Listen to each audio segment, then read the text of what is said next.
Bonjour à tous, tout d'abord vos prévisions météo, le beau temps est de retour, grand soleil qui va rester parmi nous toute la semaine avec des températures qui vont augmenter, on atteindra les 24 degrés dimanche, un très beau week-end en prévision, retrouvez un point complet sur votre météo en fin d'édition.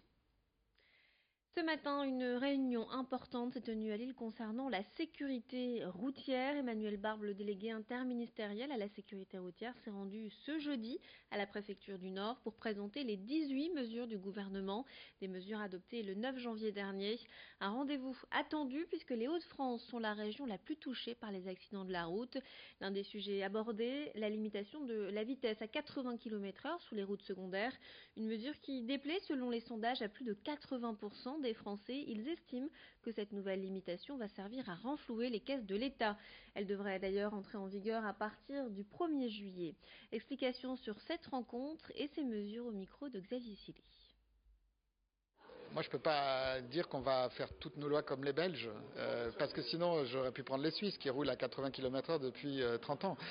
Donc ici, cette harmonisation, si elle se fait, tant mieux. Ce que je peux vous dire, c'est qu'à Bruxelles, le groupe des experts, enfin des directeurs de sécurité routière qui se réunit régulièrement, regarde avec beaucoup d'attention, si ce n'est d'envie, le fait que cette décision a été prise.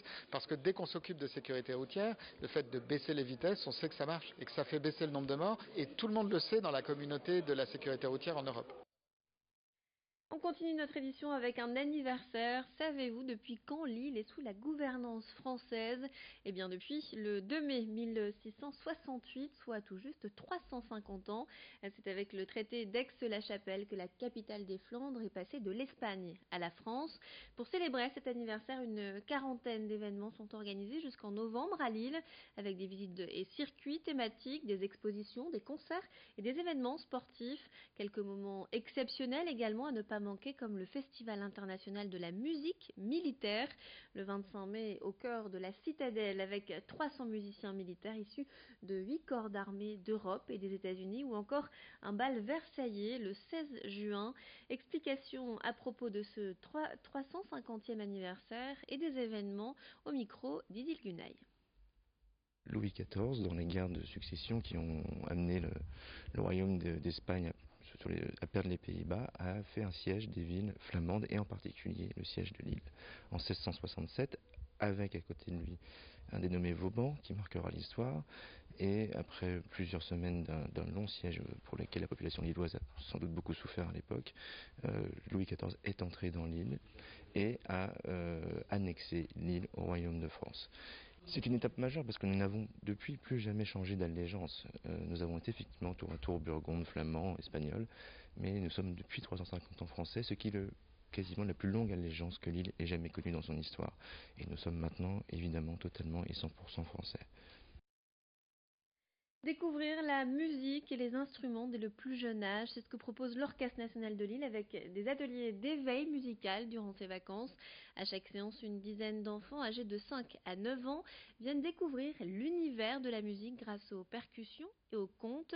Il s'agit d'un moment pendant lequel les enfants essaient les différents instruments de l'orchestre, la cymbale, le gong, le bâton de pluie et quelques-uns moins connus comme les hapos qui imitent le son des oiseaux ou encore le flexatone. L'objectif est de permettre aux plus jeunes de se familiariser avec les sons, les vibrations et le rythme. Explication au micro d'Alexis Tessier. L'objectif de ces ateliers, c'est de permettre aux enfants de découvrir la musique. Peut-être qu'il y en a certains qui n'ont jamais vu tous ces petits instruments de musique, les sensibiliser à la musique, au son, et puis peut-être après les inciter à revenir, surtout au concert de l'Orchestre national de Lille. C'est pour que justement les enfants puissent découvrir un maximum de petits instruments qu'ils ne connaissent pas. C'est aussi pour se familiariser avec des sons assez différents, des manières de jouer différentes. Donc voilà, ils vont apprendre à faire des nuances, à faire des rythmes, à créer aussi. Ils vont aussi créer des ambiances musicales. Donc c'est pour développer un peu aussi leur imaginaire par le son et par la musique. Dimanche prochain, le LOSC se déplace à Toulouse pour la 36e journée de Ligue 1, un match important durant lequel les joueurs vont avoir besoin de leurs supporters. Le club a donc offert gracieusement le déplacement à ses fans. 10 bus affrétés pour l'occasion prendront donc la route vers Toulouse dimanche. Et malheureusement, pour les retardataires, toutes les places ont été prises d'assaut.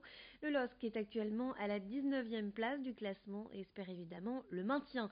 Alexis Tessier et Vincent Vieillard ont rencontré le directeur général du LOSC.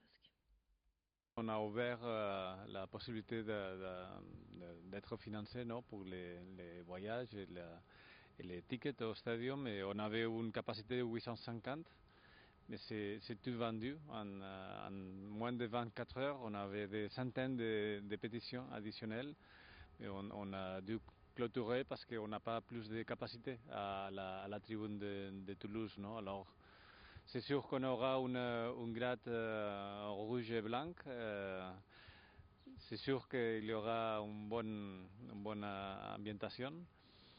Mais aussi, je demanderai de faire toutes les expressions avec le maximum de civisme pendant la journée à Toulouse, mais aussi pendant les matchs. Et en sachant que ça, c'est un match très important, un match capital. Vous connaissez déjà sûrement l'application Uber pour se déplacer. Eh bien, depuis janvier, l'application Woolo propose une nouvelle approche. Développée par des étudiants de l'école 42 à Paris, le système n'a pas pour objectif de faire du profit. Contrairement à Uber qui prend 25% de commission par trajet, Woolo ne prend rien. De ce fait, les utilisateurs payent moins cher et les chauffeurs gagnent un peu plus. Au final, le système est gagnant pour tout le monde, d'autant plus que les chauffeurs ont davantage de liberté, non pas la pression ou le stress imposé par les grandes plateformes. Pour l'instant, l'application a un peu de mal à décoller. À Lille, par exemple, une quinzaine de chauffeurs l'ont déjà téléchargée, mais seuls 3 l'utilisent activement. Explication avec le fondateur de Woolo au micro de Xavier Silly. Je ne peux pas créer une application où je m'y retrouve financièrement et eux aussi, pour la simple et bonne raison que le système de commission il se base sur un nombre de courses. Ça veut dire que tant qu'il n'y aura pas beaucoup de courses, ma commission ne me donnera pas assez d'argent. Et quand j'aurai trop de courses, je serai trop riche. Une course, ça coûte rien. Ce qui coûte de l'argent, c'est de payer des gens qui développent. Mais payer des gens qui développent, c'est pas linéaire. Quand il y aura 1 million de courses, il n'y aura pas 1000 fois plus de développeurs que quand il y a 1000 courses. Donc on réfléchit à comment trouver des moyens, parce qu'on reste une association, on peut trouver des moyens de payer des salaires. Pour l'instant, c'est du bénévolat et de la débrouille. Et par contre, le système de course est autonome. Lui, qu'on ait 1000 courses, 0 ou 1 million, ça revient au même, il est autosuffisant. C'est la fin de notre édition. Tout de suite, retrouvez votre météo complète sur Grand Lille TV. Restez avec nous.